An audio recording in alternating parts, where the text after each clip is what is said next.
August 1936, the Olympic Games in Berlin. The Hitler regime wants to set the stage and present as a peaceful country. Director Leni Riefenstahl shapes the imagery of the production.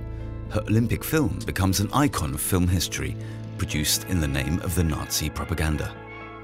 Unnoticed tragedies play out beneath the facade of the happy, celebrating crowds. One in particular has left deep scars until today. We thought he was Japanese.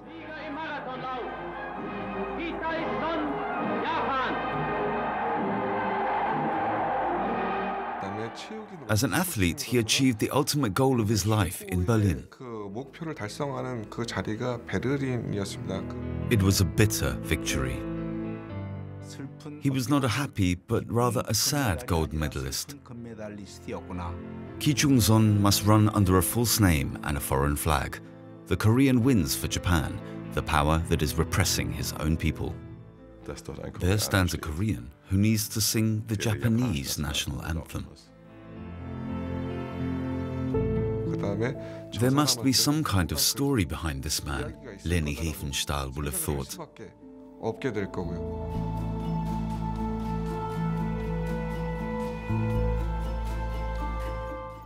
Seoul, the South Korean capital, today the center of a proud industrialized nation. When the Olympic Games began in Berlin, the Japanese flag flew above Seoul. Japanese troops occupied Korea at the outset of the 20th century. The empire enters as a brutal colonial power, under the yoke of which the Koreans suffer until 1945. In Seoul today, the Ki Chung-son Memorial is a reminder of the man who completed the most important race of his life in Berlin. The 24-year-old Son has to run the Olympic marathon for the occupying power. The contest will completely transform his life. I once asked my grandfather, what would have happened if you hadn't won? To which he replied, then I would have returned after my prison sentence. In Korea today, Son is seen as a historical role model who, with tremendous willpower and endurance, ran in his darkest hour for the national cause. And of all places to do it, it was at the Olympic Games in Hitler's Germany. 1896 saw the first Olympic Games of the modern age. The Nazis are at first less than enthusiastic at the Games being held in Germany in 1936. They're too liberal, too ethnically impure. But they quickly become aware of the opportunity to use them as a platform for propaganda. Hitler and Goebbels want to exploit the Olympics for their own purposes and create a cosmopolitan global event attended by thousands of guests. Despite concerns expressed by the United States and calls for a boycott by Jewish organizations, 49 sporting nations come together in Berlin. In Berlin wurde die aus 150 Kämpfern bestehende Olympiamannschaft der Japaner herzlich empfangen. The Japanese Empire travels with a sizable delegation. In a few years from now, the country will be Germany's main ally in World War II. This is when Japan awakens as a nation. Until then, it had for many years, even centuries, been in isolation. And suddenly it opened up. It understood that this was necessary. For the first time, it had a role at the 1932 Olympic Games, sent large groups to study abroad, and also had an Olympic delegation, which participated and was very successful. Japan takes great interest in the Berlin Olympics. The 1940 Games are supposed to be held in Tokyo, and Berlin will serve as an important model. The empire dispatches strong swimmers and athletes to the German capital, and especially in one discipline, it wants to do well and secure world recognition. The 42-kilometer marathon, for many the most prestigious of all Olympic disciplines. Devised especially for the Games of the modern era, the Olympic track event has special significance worldwide. The Olympic Stadium in Berlin. Hitler declared its building to be a matter for the Reich, and this is reflected in its architectural design. The Marathon Gate, with its 2 towers, intersects the Grand Oval. This is where Hitler will enter at the opening of the Games. According to legend, a runner brought the Athenians news of the victory at the Battle of Marathon. Then he collapsed and died. The Games of 1936 draw a special significance from this myth. At the suggestion of German sports officials, for the first time there is a torch relay. The Olympic flame will be borne on foot from ancient Olympia in Greece to Berlin, an idea which still forms part of the tradition of today's Games. With her film on the Olympics, Leni Riefenstahl delivers images full of pathos. Appointed special filming rights, Hitler's favorite film director is present at the stadium each and every day. The marathon will also change her life forever.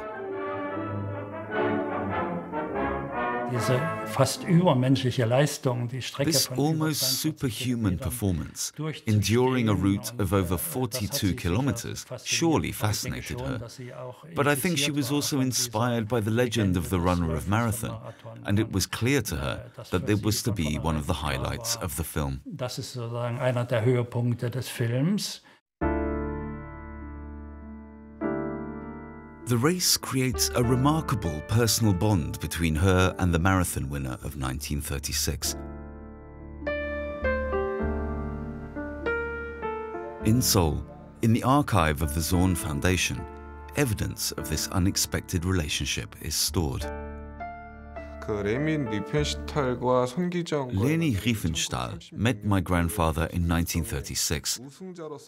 When he first entered the stadium, he looked like someone who was running for his life.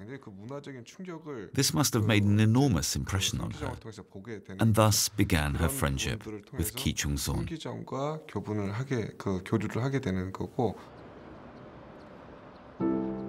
June 1936. The small team of Korean marathon runners sets off on its way to Berlin weeks in advance of the official Japanese delegation. Traveling on the Trans-Siberian Railway, it takes the 6 sportsmen almost 3 weeks to get there. They want to acclimatize to the conditions in Berlin before anyone else. Zorn is registered at the Games under the name Kitae-son, the Japanese form of his Korean first name. He travels together with his fellow countryman, Nan. The runners do not receive a warm welcome in Berlin. A high-ranking envoy of the Japanese embassy meets them at Friedrichstraße station in disapproval of 2 Koreans being Japan's hopefuls for the marathon. With their first words uttered, they all showed us their disapproval. After the long and exhausting journey, we had finally arrived at the station in Berlin, only to be met with this greeting. Without being able to help it, I felt hot tears fill my eyes.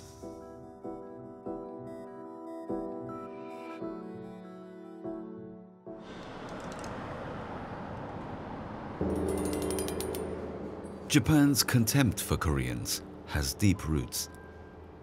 The nation of the rising sun is, after its long isolation, an aspiring country with a great deal of catching up to do. After the US forced its opening up in the 19th century, Japan quickly learns from the West.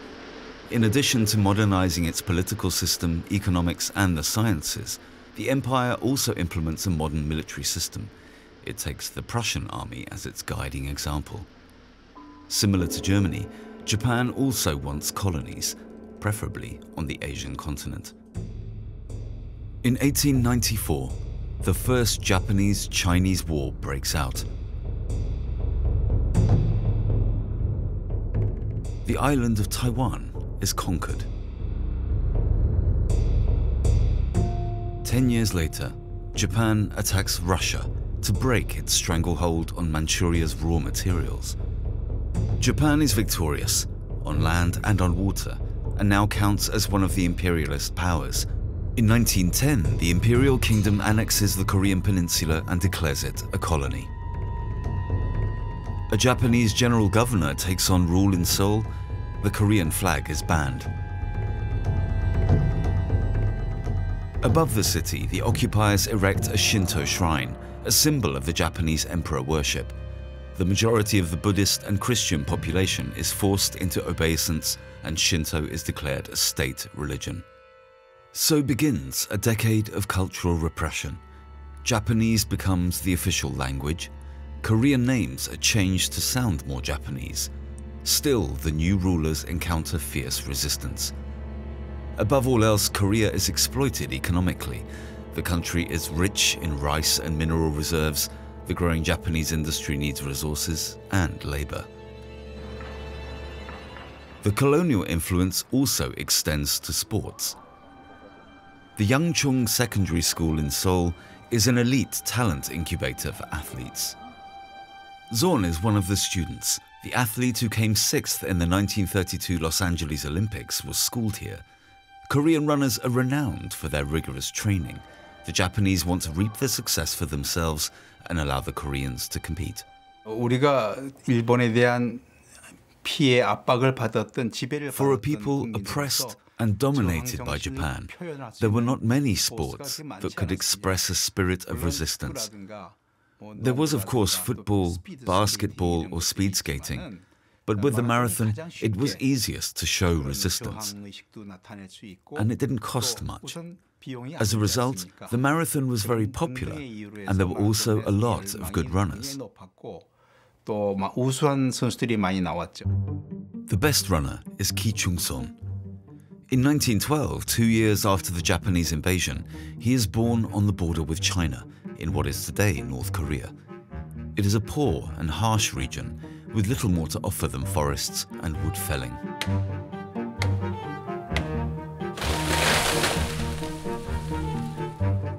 The bridge over the Yalu River is the gateway to Manchuria and at the same time the lifeline of the region. Zorn's youth is one of constant struggle. He has to earn fees for his own schooling as a messenger. Being in constant motion is going to be his all-consuming passion. He soon takes part in regional competitions and wins. As a result, Zorn begins dreaming of becoming a successful athlete. He hasn't enough money to attend secondary school. Zorn needs to work full-time whilst still keeping up his running. A success in a competition gives him the chance of a lifetime. Zorn is accepted at the Yangchung Elite Academy.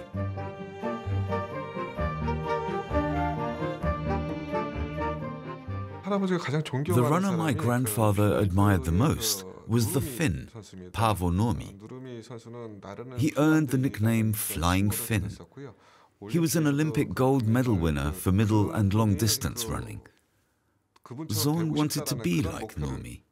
The others didn't have a goal like that.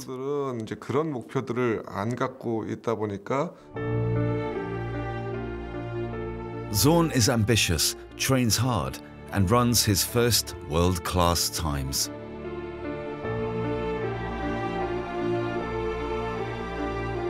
His first great test is in the autumn of 1935.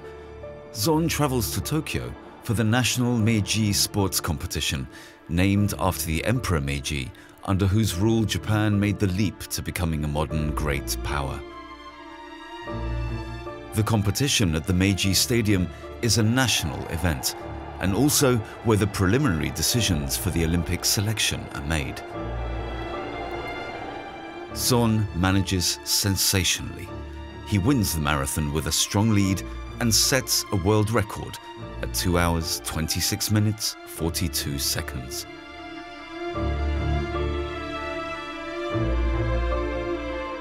His compatriot Nan is also one of the best. But for the Japanese, it is out of the question to nominate 2 Koreans for a total of 3 starting places for the marathon in Berlin. With further trial runs, they try and get rid of at least 1 Korean without success. Zorn and Nan are simply too fast. In the end, the 2 Koreans will be joined by 2 other Japanese competitors in the Olympic marathon team. The Japanese want to postpone the final selection until shortly before the race. Before departure, the men have to pray for victory at the Meiji Shrine. 6月1日ベルリンに向かったマラソン選手孫志脇南鈴木の4君は役員の森田俊彦氏や佐藤校長に引率されて明治神宮に参拝、必勝祈願を込めついで休場を要拝いたしました。Japanese discrimination against Koreans was visible at every level. For Zon, this was particularly noticeable. In order to be admitted to the Japanese national team, he had to feign allegiance to the emperor.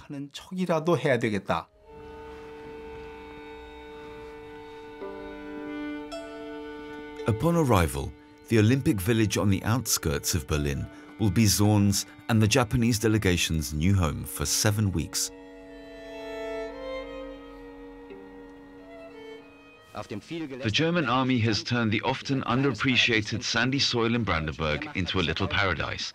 It's home to over 2,000 athletes from all over the world. Naturally, there's also a sports ground in the village, where the Japanese eagerly train and keep themselves in top form.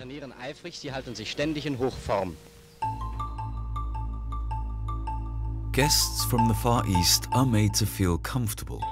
Asian cuisine is provided, and there's even a Japanese bath. Zon enters a whole new world. He personally meets the sporting legends of whom he had previously only heard. The Greek Spiridon Lewis, the first marathon winner of 1896. Paavo Nurmi, the flying Finn, his role model. Jesse Owens, the shining star of the Games, who will later be depicted as sharing Zon's destiny. His relationship with the Japanese delegation remains tense. Zon and Nan are aware of the reluctance of the Japanese marathon coach to let them both run the race. Zon reacts with silent rebellion. Wherever he appears with his Japanese team colleagues, he never fails to highlight his Korean origins. Zon signs autographs with his real name, Ki Chung-son, not with the enforced Japanese Kitae-son, and he always adds Korea after his signature. It is striking that unlike other Koreans in the Japanese team, he often emphasized that his home country was Korea.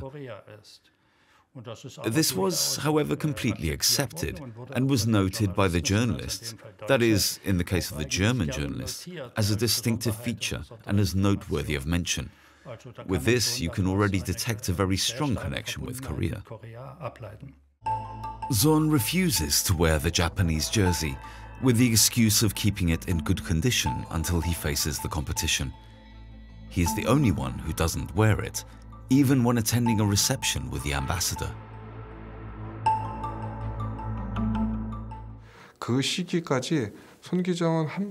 Because Ki Chung-son never wore clothing emblazoned with the Japanese flag, the Japanese slowly realized that he was refusing to wear their uniform. The Korean basketball player, who was also competing in Berlin, said to Zon, "What's the point in coming this far and then not being allowed to compete?" He answered, "Then there will be no marathon victory in Berlin." Japan's sports officials are trying to keep the Korean national pride in check. They still hope that they can use 2 native Japanese runners for the marathon.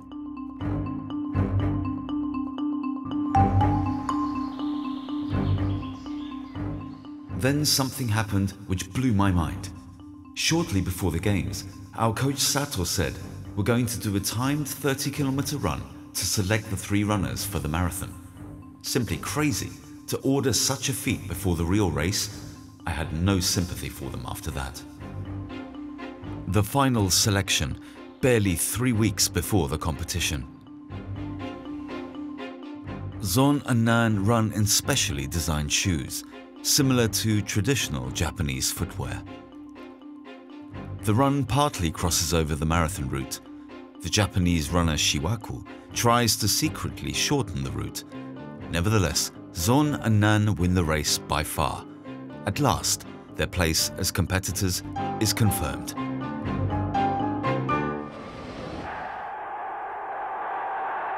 On the 1st of August, the Games will be opened with great fanfare.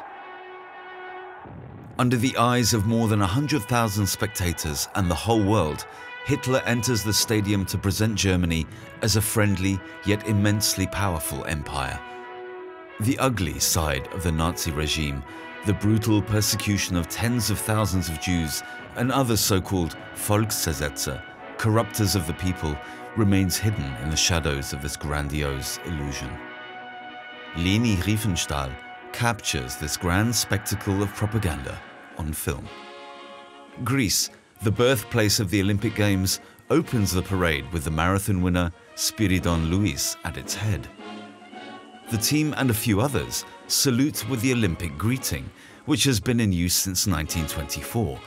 This makes for great enthusiasm in the stadium, as the gesture is confused with the Nazi salute. Other teams, in contrast, consciously refuse to make the gesture. The Japanese team has other problems to deal with. Due to organizational reasons, some of the athletes of the Emperor's army are forced to march behind the Korean athletes, a disgrace. Ich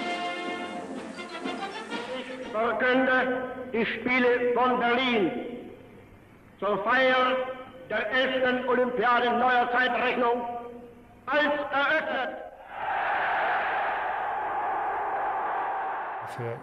For Hitler, this was already a huge PR success. That he could alone be seen every day on the VIP stand was already something special. In this respect, Hitler had skillfully calculated that he could be viewed as a peaceful chancellor. The festivities make a great impression on Zorn. The young athlete from the North Korean province has never seen an event quite like this. Zorn knows that he must soon step onto the great stage to accomplish his goal.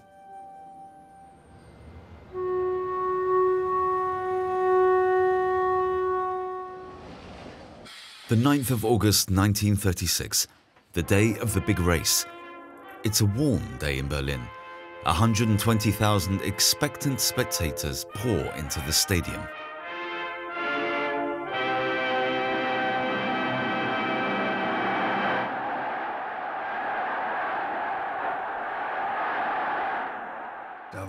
There was really something going on in the stadium. You can imagine when they all jumped to their feet. When you look at it today, the mood was also surely somewhat ratcheted up.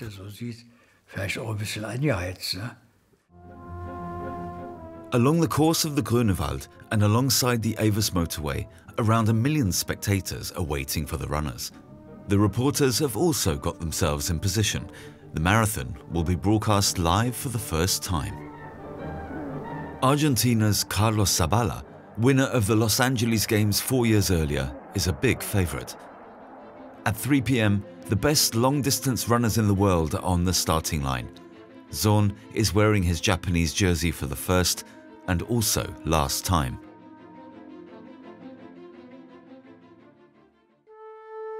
The time has come. If I miss this opportunity, it's all over. Whatever happens in 4 years cannot be predicted. I have to win.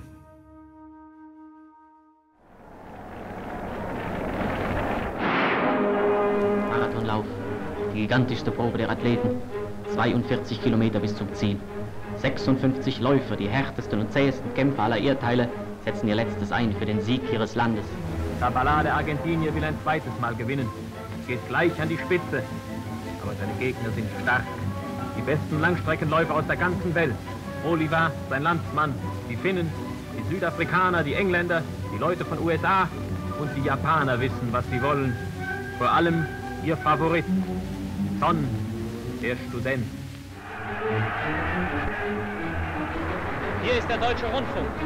Wir befinden uns auf der Marathonstrecke. Es führt der Sieger von Los Angeles 1932, Zabala, Argentinien. The Argentinian has forged ahead. Just a few kilometers into the race, he has a considerable lead. Zorn and the British Bernie Harper are up behind him. Zorn is getting nervous. Zabala is too far away. But Harper calls out to him, slow, slow. This is Zorn's saving grace. Achtung, Achtung, hier ist der Wendepunkt auf der Avus. Noch immer führt Zabala. Weit auseinandergerissen ist jetzt das große Feld der Marathonläufer. Endlos zieht es sich über den glühenden Asphalt der Avus.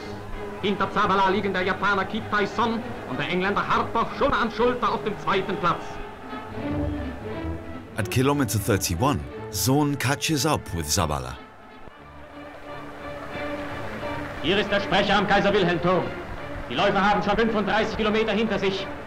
Zabala, der Sieger von Los Angeles, ist zusammengebrochen. Das schnelle Anfangstempo hat ihn zermürbt. Son, Japan, führt! Zorn keeps his lead. His compatriot has worked his way up into third place.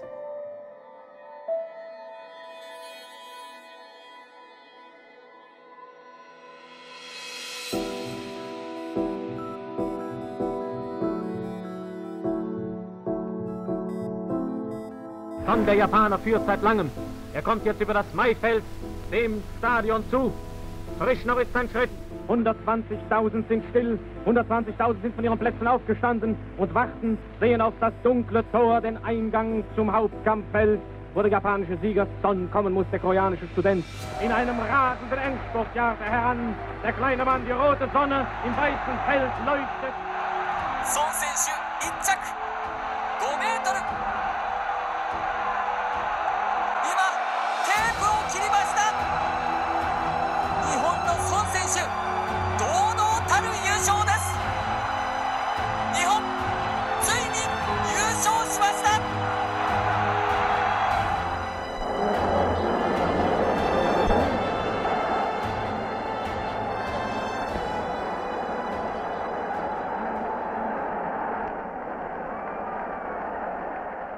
To us, he was Japanese.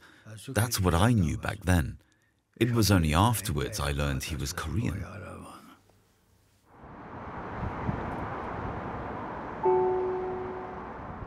In Japan, the newspapers fall over themselves to declare news of the victory. Japan has triumphed. A quarter of a century after the first Olympics, the dream has come true. The bitter tears are a thing of the past, so they praise Zorn's victory for the Imperial Empire. My wishes come true, but I have to think about the suffering of my childhood and poverty, the oppression that my shattered nation has endured to this day. I can scarcely hold back the tears. At 2 hours and 29 minutes, Zorn has set a new Olympic record. The Briton Harper comes in second, and in third place, Zorn's countryman Nan.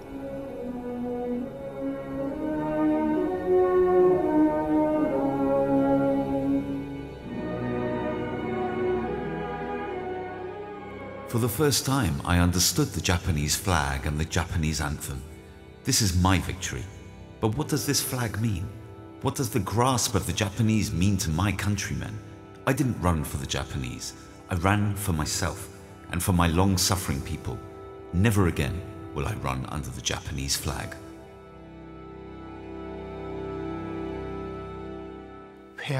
Contrite, sad, or full of shame, I have no idea how he may have felt. Yet, as ever, his facial expression was complex. One could see his pain. If you look at the photos of the award ceremony, then there seems to have been no Japanese flag at all. It was concealed by the little oak tree. In a radio speech, he is to dedicate his victory to the Japanese Imperial Empire. He delivers it in Korean, even though he speaks Japanese well. 저는 선기자입니다. 24년간의 숙막을 달성하려고 우리들은 중대한 책임을 지고 8월 9일 오후 3시에 스타트에 나섰습니다. 장엄한 우리나라 국가가 엄숙하게 내 귀를 여쭐 뿐이었습니다. 이 승리는 결코 내 개인의 승리가 아니라 전 우리 일본 국민의 승리라고 하겠습니다.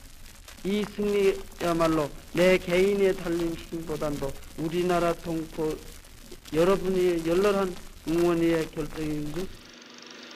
But how deep is Zorn's inner conflict? Images from Japanese newsreels show him as a happy young man at the moment of his greatest triumph.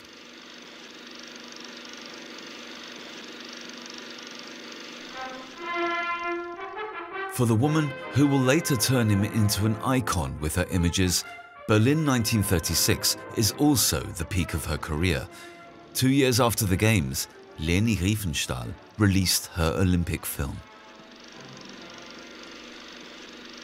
The film certainly contributed to the creation of a national hero, and naturally also reflects Riefenstahl's vision of people like Sohn. She does, of course, take a heroic view of athletes. She puts them on a pedestal, characterizes them as superhuman beings who perform the inconceivable. This is the message with which you create a hero, a superhero. Amongst Koreans, news of their countryman's victory spreads like wildfire. It is also a message of national hope. At Gwangwamun Junction, where the Dong-a Ilbo newspaper office is based, the community furtively gathered, followed the radio transmissions, and waited for the special report. People were filled with hope. At the moment of the victory, cheers rang out throughout the country. They sounded like calls for Korean independence. Korean journalists want to set an example. Their newspapers are subject to strict censorship by Japanese authorities. But one particularly courageous editor dares to stand up to the Japanese. My deceased father, Gilyong Lee, had received the edition of the Asahi Graph weekly newspaper that had just been published in Japan. When he saw Ki Chung-son's gold medal in it, he made a difficult decision. Sohn's proud victory photo with the red sun globe on his chest is all over the press in Japan. The publishers in Seoul edit Japan's flag off his chest. It's only after the edition is published that the occupying power can react. The newspaper is shut down. Lee, the editor responsible, and his colleagues are imprisoned and banned from any form of work. The mood tips to Sohn's disadvantage. His victory is now seen as a threat to Japanese security in occupied Korea. The station troops fear the growing national consciousness of the Koreans. On his return to Tokyo, Sohn still receives a hero's welcome. This is not to be repeated in Korea, and Sohn is inconspicuously flown to Seoul away from the public eye. Only a few confidants are allowed to meet him. Japanese minders follow him at every turn.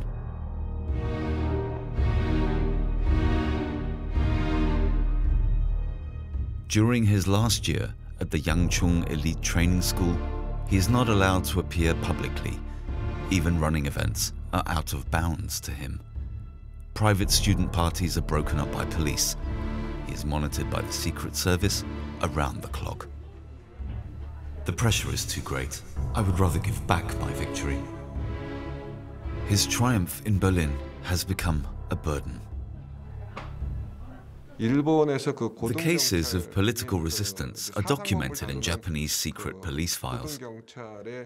Ki Chung-son's behavior in Berlin is assessed as being subversive. Sohn offered the Koreans a way of expressing their national identity. The Japanese wanted to prevent this in any way possible. The authorities push Sohn to go and study in Japan. They want to keep him away from his compatriots. Sohn gives in. In Tokyo, he is allowed to enroll and study law at the private Meiji University. Unlike the state universities, it is also open to students from the colonies.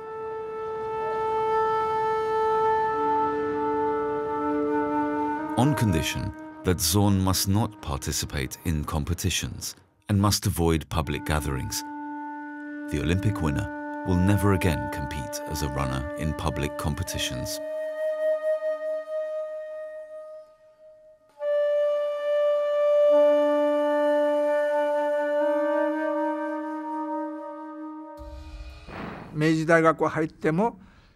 My father told me that despite everything, throughout his time at university, he always ran around his home in Yoyogi Uehara early in the morning when no one was watching.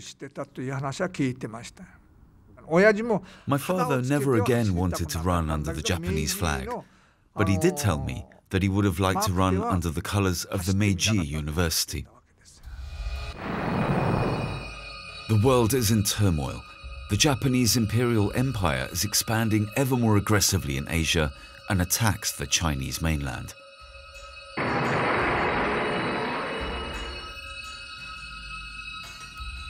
Shortly thereafter, Germany attacks Poland. The Second World War begins. Hitler's ally, Japan, conquers almost all of East Asia. With its attack on Pearl Harbor, the Imperial Kingdom provokes the United States into entering the war. Korea is also pulled into the Second World War. Its men are recruited or have to work as forced laborers in the war industry. Tens of thousands of women are forced to work as prostitutes in Japanese frontline brothels. Zon works as a bank clerk in Seoul. He's now married and has 2 children. But the happiness does not last. Shortly after, his mother and his wife both die. War and occupation rob him not only of a sporting career, but also the dream of a family and contentment.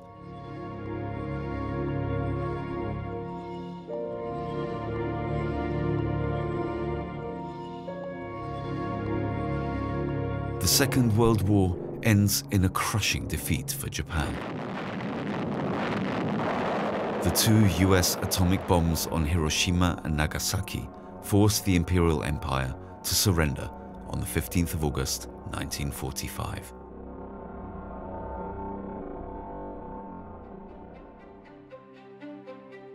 For Korea, it is the day of liberation.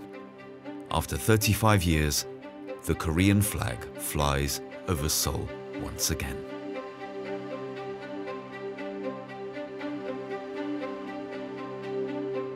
A second life begins for 33-year-old Zon.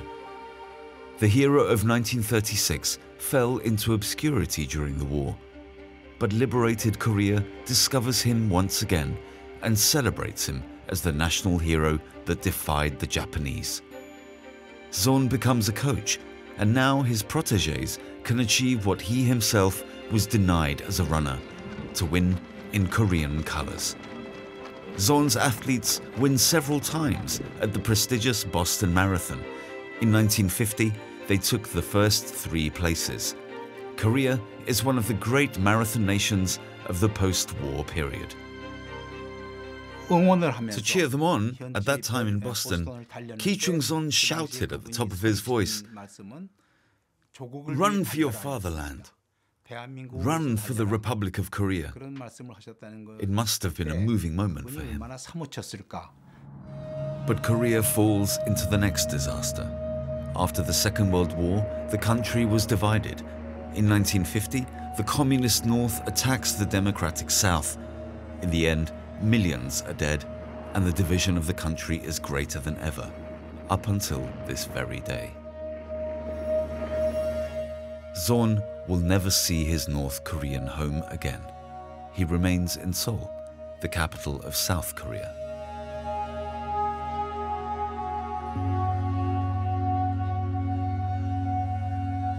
The Olympic champion and top coach is gifted a flower factory by the government. This is to ensure his livelihood, so he has enough time to train his athletes. But Zon is not cut out to be an entrepreneur. His whole life was marathon. My father was not an entrepreneur. He had no entrepreneurial awareness and left the business to his second wife. Commercial operations didn't go well, and at the end, he went bankrupt. This was an emotional shock for him, as the bankruptcy also had consequences on the family. The end of his second marriage follows the financial ruin. The family falls apart. Far away in Japanese Yokohama lives Zon's son from his first marriage. Throughout his childhood, Chung In-son has barely known his father.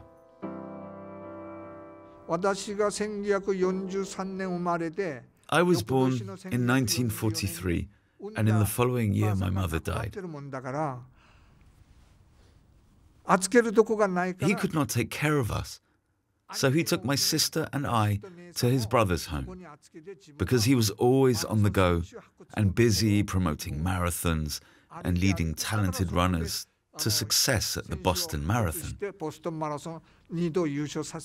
There he was full of passion, but he was less interested in whether his children were still alive or not. He wasn't particularly conscientious about his family. One side of me greatly reveres this great man, but as a son, I'm naturally disappointed. Chung In-son wanted to study in the USA after the Korean War, but instead his father sent him to Japan, to the same university where he himself had studied during the colonial period. After completing his studies, Chung In-son remains in Japan. After his father's bankruptcy, a return to Korea is no longer an option for him. In Japan, he works for the unification of the Korean minority, to this day, the largest ethnic minority in Japan. Through lectures, he keeps the memory of his father's fate alive.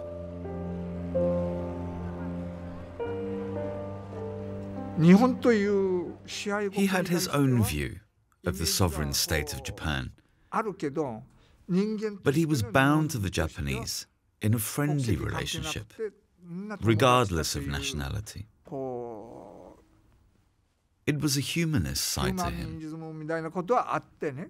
He wanted to live together peacefully with the Japanese. It was an ambivalent relationship. Zon's inner conflict reflects the tense relationship between the newly formed Korea and Japan. It was not until 1965 that the two countries normalized diplomatic relations. Zon does not want to be a pawn of national interests. His success of 1936 unites him forever with the people of the former colonial power. He used to have a good relationship with Tajima Naoto, who was Japanese and had won a gold medal for long jump in Berlin, and also the 10,000-meter runner Murakoso Koei. So it may be that some in Korea thought he was going too far.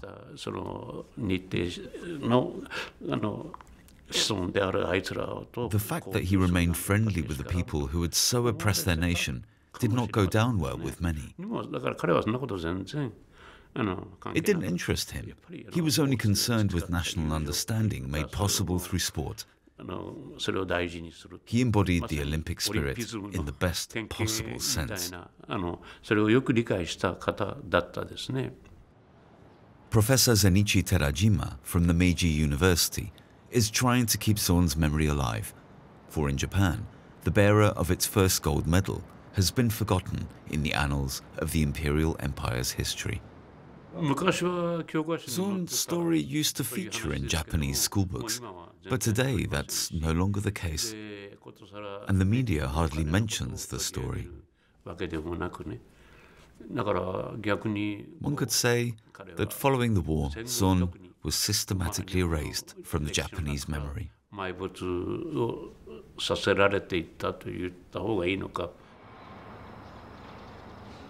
In his homeland Korea, Zon is now a national icon, a marathon winner for life. Every child knows his story, and wherever he appears in the country, his run in Berlin is celebrated as a patriotic feat for the proud nation.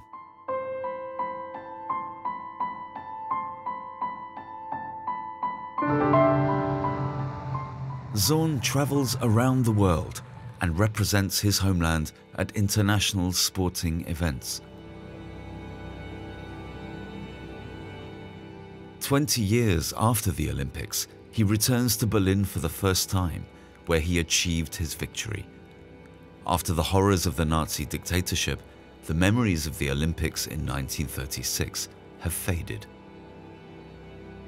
This run plays like a film before my eyes, these 42.195 kilometers, which I accomplished with the Japanese flag on my chest. Zorn comes to a very different Germany, divided into two like his own home country. Here, he meets a familiar face. Leni Riefenstahl, despite her closeness to the Nazi regime, was only considered as something of a follower. She no longer shoots feature films and becomes a photographer. But the memory of the 1936 games connect Riefenstahl and Zorn. In the days following his victory, the director invited Zorn to reshoot the close-ups for the Olympic film. For both, it was an experience that stayed with them. These recordings, which she made at the time, were what made him an international hero. And he was able to show what happened then, even after the war. And this is why the bond was so strong, because it reminded them in different ways of a central event in their lives.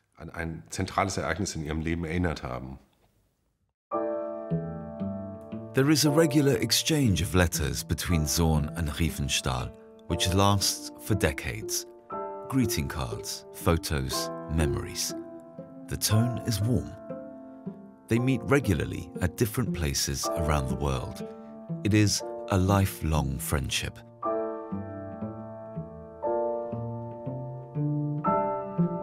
Riefenstahl edits a shortened version of the original two-part Olympic film for Zorn.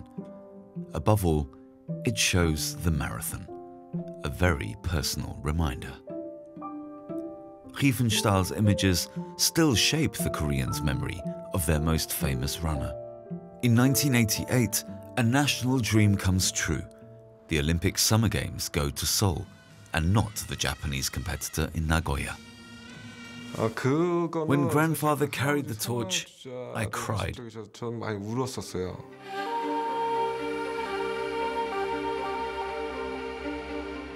When you look at the torch scene of the 1988 Olympics, you can see that he was bouncing more than running. This race was to show the world, I am Ki Chung-sun, a Korean. He had waited so long for it. Zorn's joyous run is his first on an international stage since the Berlin Games, and it is also his last. But he is denied one thing: recognition of the gold medal for his country, Korea. To this day, it remains in the medals table of 1936 under Japan. However, Zorn's dream of a truly Korean Olympic victory in the marathon is soon within reach. Barcelona 1992. It is the 9th of August, exactly 56 years after Zorn's victory in Berlin. Korean marathon runner Yong Cho-hwang has a head-to-head race with the Japanese Morishita. For almost 10 minutes, they run side by side at the head of the pack. Perhaps this is the payback by the Koreans for 1936, when Song Ki-chung, the Korean, had to run under the Japanese name of Ki-tae-son in winning that Olympic marathon in Berlin. He had to run under the colors of Japan. Before we left for the Olympic Games, he told the marathon athletes, "In my life, I have one dream. I would like to see one of you young athletes win the Olympic gold medal." The outcome is clear 2 kilometers before the finish line. Hwang leaves Morishita from Japan behind. And this time, it's going to be a Korean entering the stadium. But this is going to be the winner. Yong Cho-hwang crosses the finish line. I went and hung the medal around his neck. He looked at me and said, "I am proud. I, as an athlete of a 1945 liberated, self-confident Korea, participated in the Olympics under the Korean flag." Ki Chung-son must have been envious of me. 대상이 될 수 있는 거고요. This medal for Korea fulfills Son's life dream. But one wish remains: reconciliation with Japan, the colonial power of the past. In 2002, a few months before Son's death, a small breakthrough in the difficult relationship is achieved. Korea and Japan are jointly hosting the World Cup. Up until that point, a joint hosting was unthinkable. Japan wanted the Football World Championship for itself, as did Korea. And because both countries wanted the World Cup, FIFA made a smart proposal. Japan and Korea should jointly play it out. My father said, this Korean-Japanese World Cup has to be a success, so that the bitterness of the past can end and the two countries can go peacefully together into the future. In November 2002, at 90 years of age, Ki Chung-son passes away. He's buried at the National Cemetery of Honor in Korea, the only sportsman laid here to date. It's only at the end of his life that Ki Chung-son's long run comes to the end. A life between two identities, a Korean patriot who was forced to conquer under a false flag.